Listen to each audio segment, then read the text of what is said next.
မင်္ဂလာပါကျွန်တော်ကတော့ Luandim LCC Training Center ကဆရာမင်းထပ်ဖြစ်တယ်ဒီ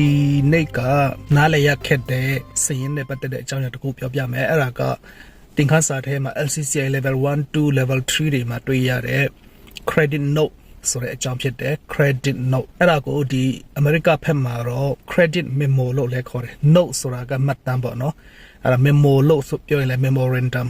memory ဆိုရင်လည်း memo အကြောင်း credit note လို့ပဲပြော credit memo လို့ပဲပြောအတူတူပဲဖြစ်တယ်အဲ့ဒါကဘာလဲဆိုတော့ကုန်ပစ္စည်းကိုရောင်းပြီးသားတွေပြန်လာပို့တယ်ပေါ့နော်ကိုရောင်းထားတဲ့ဟာကိုသူတို့ပြန်လာပို့တဲ့အခါမှာကိုယ့်ဘက်ကနေလက်ခံတယ်ဆိုရင်အဲ့ဒီလက်ခံကြောင်းပြေစာထုတ်ပေးရတယ်လက်ခံကြောင်းပြေစာထုတ်ပေးတယ်တနည်းအားဖြင့် return voucher သဘောပေါ့နော်နားလည်ရလွယ်မယ်ဆိုရင် return voucher လို့လည်းပြောလို့ရတယ်အဲ့ဒီအရာလေးကိုကျွန်တော် credit memo credit note လို့ခေါ်တာဖြစ်တယ်ရောင်းထားတဲ့ဟာတွေပြန်လာပို့တယ်ပေါ့နော်အဲ့ချိန်မှာကိုကလက်ခံတဲ့သဘောတူတယ်ဆိုရင်အဲ့ဒီဟာလေးထုတ်ပေးတယ်ဒါပေမဲ့တတိထားဖို့ကကျွန်တော် LCC တင်ခန်းစာတွေကဒီအနောက်တိုင်းပေါ့နော် UK တို့ US တို့ဘက်ကလုပ်ငန်းတွေရဲ့စင်းတွေဖြစ်တဲ့အခါမှာအဲ့ဒီမှာလုပ်ငန်းကြီးတွေကဘယ်လိုအများစုလဲပတ်လဲဆိုတော့အကျွေးစနစ်နဲ့လဲပတ်တာများတယ်ကိုကအကျွေးဝယ်တယ်ပြင်ကိုလည်းအကျွေးပြန်ရောင်းအဲရောင်းထားတဲ့အကျွေးပြန်လာဆက်မှာကိုရဲ့အကျွေးကိုပြန်တွားဆက်အဲ့ဒီပုံစံမျိုးနဲ့တွားတဲ့အခါမှာခုနကကိုရောင်းတော့ကလည်းသူအကျွေးနဲ့ရောင်းတာအဲကြောင့်ပြန်လာပို့တဲ့အခါမှာလည်းကိုက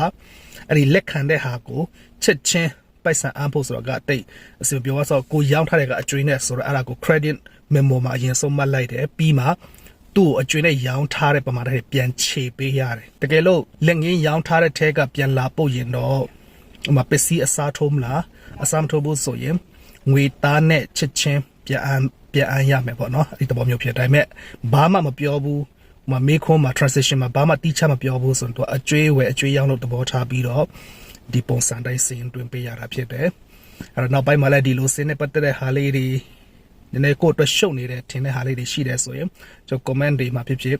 မေးလို့ရတယ်ကျွန်တော်အဆင်ပြေတဲ့ချိန်တွေမှာပြန်မယ်ပြီးတော့ပြောပြပေးမှာဖြစ်တယ်ကျွန်တော်တော့ Luandim LCC Training Center ရဲ့တင်နန်းကျောင်း Master Trainer လည်းဖြစ်တယ်တင်နန်းကျောင်းမူလည်းဖြစ်တယ်ကျွန်တော်တင်နန်းကျောင်းကနေဆိုရင်